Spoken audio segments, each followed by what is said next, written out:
africains. Mais personne ici n'a rien à vendre et personne n'aurait de quoi acheter. Ces gens ont dû fuir leur pays, ce sont des réfugiés.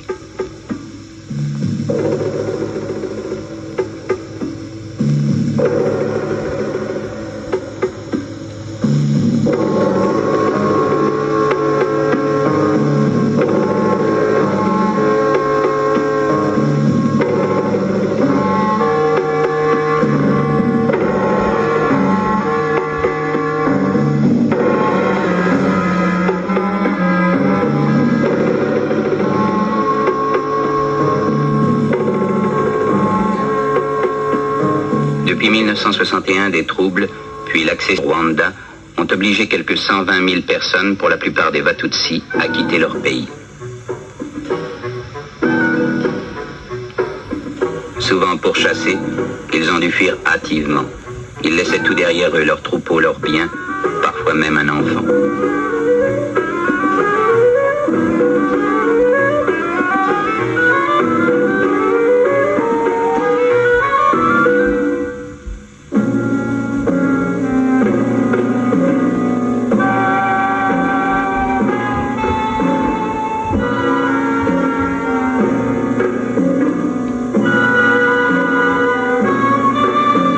Se retrouvèrent des dizaines de milliers dans les pays limitrophes, Burundi, Ouganda, Tanganyika et provinces congolaises du Kivu.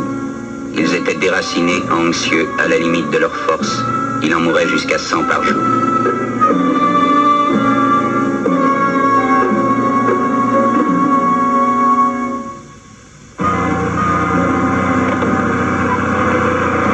Les pays d'accueil sont alors eux-mêmes aux prises avec les problèmes nés de leur récente indépendance. Leurs gouvernements font appel à l'aide de la communauté internationale. Dès mars 1962, à la demande et de concert avec le Haut Commissariat des Nations Unies pour les réfugiés, la Ligue des sociétés de la Croix-Rouge accepte de coordonner des programmes de secours. Ainsi débute la phase d'urgence de l'opération. Il faut nourrir, vêtir, abriter, soigner.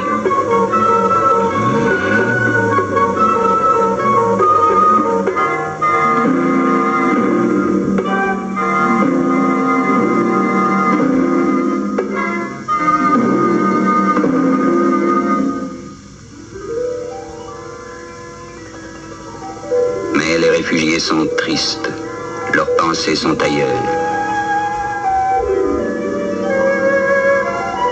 Là-bas, au-delà des collines, il y a le pays de leur enfance, l'odeur familière du troupeau.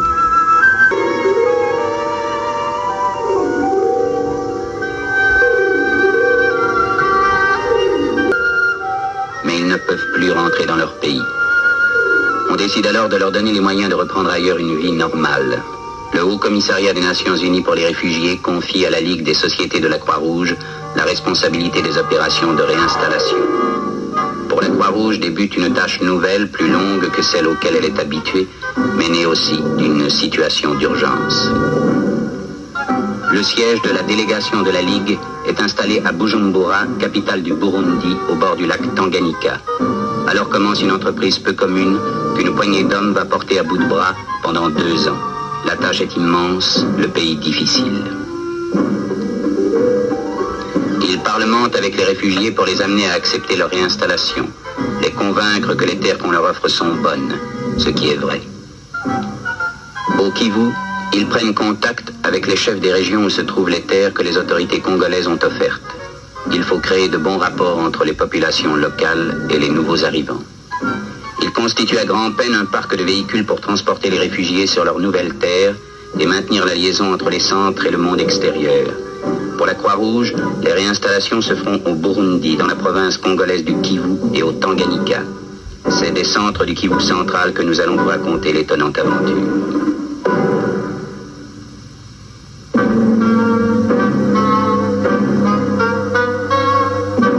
Il y a 80 km entre Bukavu, siège de la sous-délégation de la Ligue, et les hautes montagnes du Kivu central.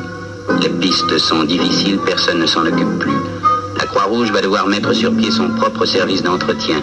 Ce chemin, ses délégués vont le parcourir des centaines de fois à une allure qui ne dépassera jamais 15 km à l'heure.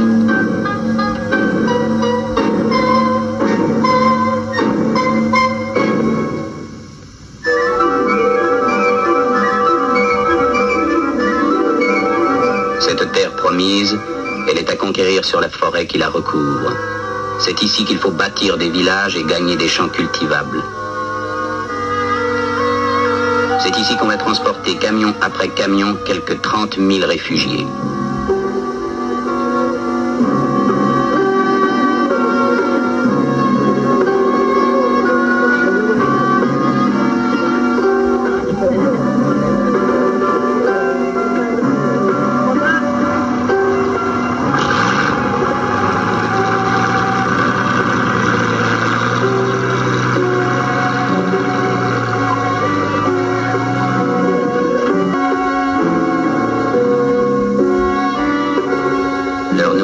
Demande à ces anciens éleveurs et seigneurs de devenir agriculteurs.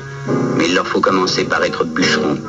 C'est avec des houes, des machettes, des haches qu'ils engagent leur premier combat contre la forêt.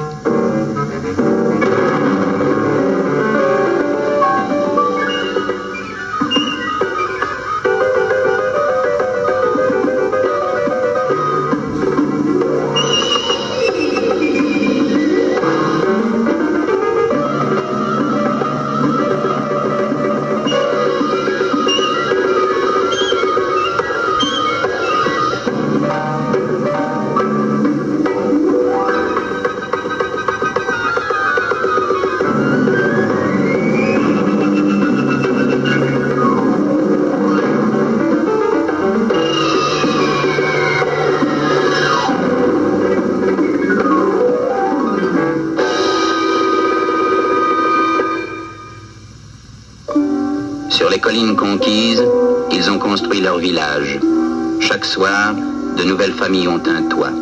À chacune, on distribue de 3 à 5 hectares de terre.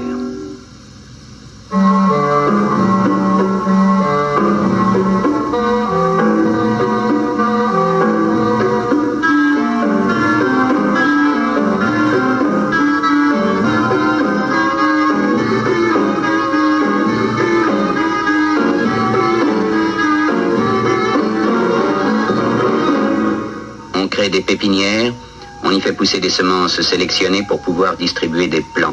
L'expert agronome de l'équipe a établi pour chaque centre un programme de culture précis en tenant compte de son altitude et de ses conditions climatiques particulières. Les camps sont situés entre 1600 et 2200 mètres.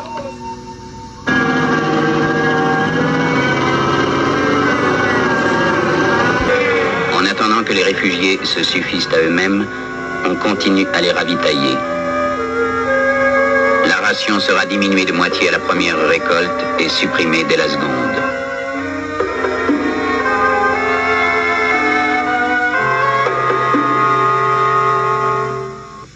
La réinstallation progresse à travers 1000 obstacles. Les pistes précaires ont vite raison des véhicules. Il faut réparer sur place quand encore on peut se procurer les pièces de rechange. Entre Bujumbura et Bukavu, des inondations coupent la meilleure route. Puis la situation politique du Congo s'aggrave, des combats se déroulent dans la plaine de la Ruzizi. La deuxième route est coupée. Jour après jour, le Telex permet l'indispensable dialogue entre Bujumbura et Genève. Et jour après jour, à leur poste, les délégués de la Ligue font face aux difficultés, partagées entre des tâches qui augmentent au fur et à mesure que les centres se développent. Il faut être partout à la fois.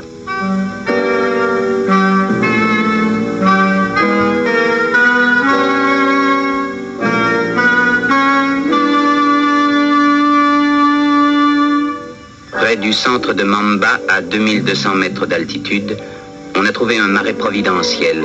Comme la sécheresse annuelle peut durer jusqu'à 5 mois dans cette région, l'agronome a décidé de drainer le marais pour le rendre cultivable. Chaque famille en recevra un tiers d'hectare.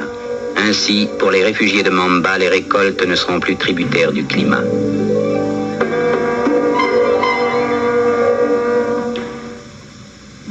Dans les champs, on travaille aussi, on sarcle, on bine, on bute. Des moniteurs ont été formés, ils sont allés de village en village apprendre aux réfugiés les méthodes de culture qui conviennent.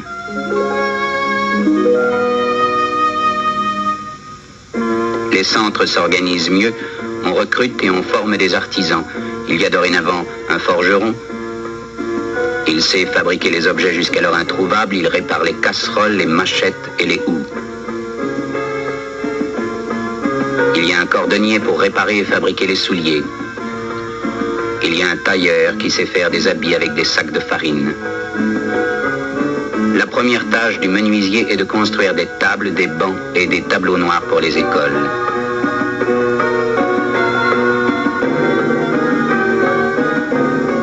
Et c'est ainsi qu'un jour, il y a de nouveau pour les enfants un chemin qui conduit à l'école.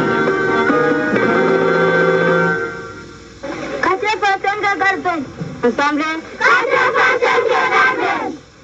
7 fois 2 égale combien? 700. 7 fois 2 égale 14. Ensemble. 7 fois 2 égale 14. Le tam-tam.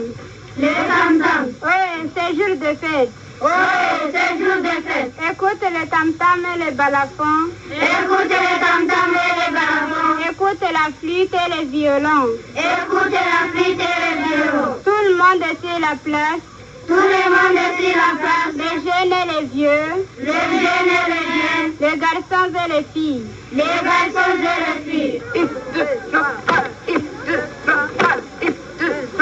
1, 2, 3, 4. 1, 2, 3, 4. 1, 2, 3, 4. 5, 6, 7, 8.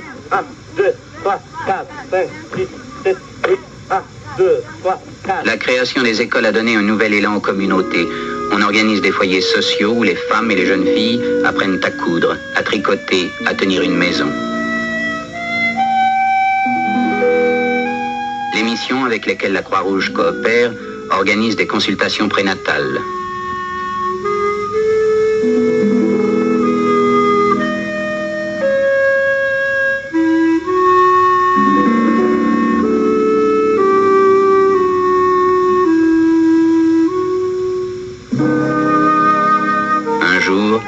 Les délégués de la Ligue et les réfugiés savent qu'ils ont gagné ensemble la première bataille. Les cultures ont réussi au-delà de tout espoir.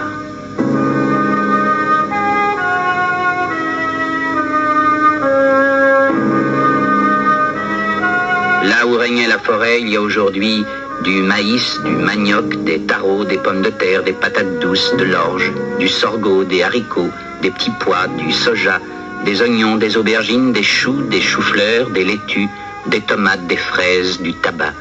On peut maintenant manger à sa faim la nourriture qu'on a arrachée au sol.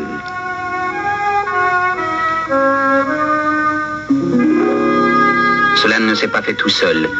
Il y a eu des déconvenues, des retards, parfois des défaillances humaines. Ce premier succès, il est fait d'autant d'échecs que de petites victoires. Maintenant, s'ébauche une vie normale et la garantie du lendemain.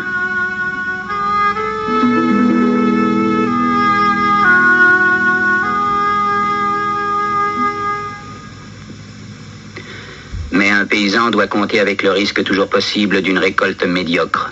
Pour que les réfugiés puissent y faire face, on remet à chaque famille un animal, mouton, chèvre, poule, porc. Il y a une vache pour 10 familles, c'est la promesse d'un troupeau reconstitué. On construit des stations de désinfection où tous les 15 jours on débarrassera le bétail des parasites qui en dessous de 2000 mètres le font dépérir. Partout où la qualité de l'eau le permet, on aménage de petits lacs pour y pratiquer la pisciculture. La nourriture sera plus riche en protéines. On entreprend la culture de plantes fourragères. Le troupeau à venir aura lui aussi sa nourriture assurée.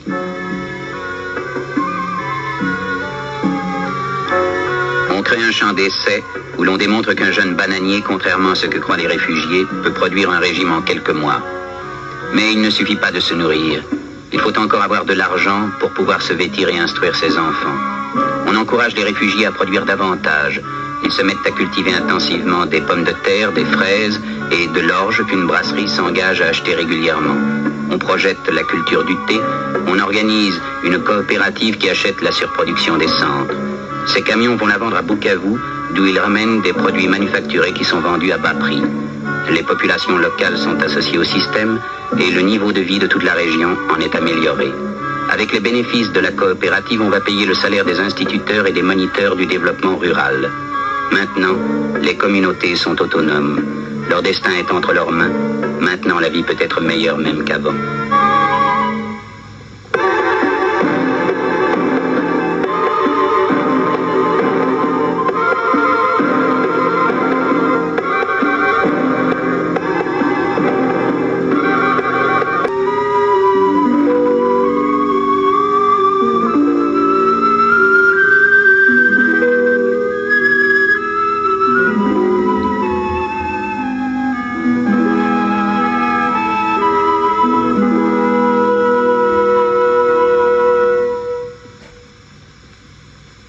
Tout cela a été possible grâce à une poignée d'hommes venus aider d'autres hommes au nom d'un idéal. Pendant 2 ans, ils ont voulu mener à chef la mission qu'on leur avait confiée. D'une forêt hostile, ils ont su faire un grand jardin fertile.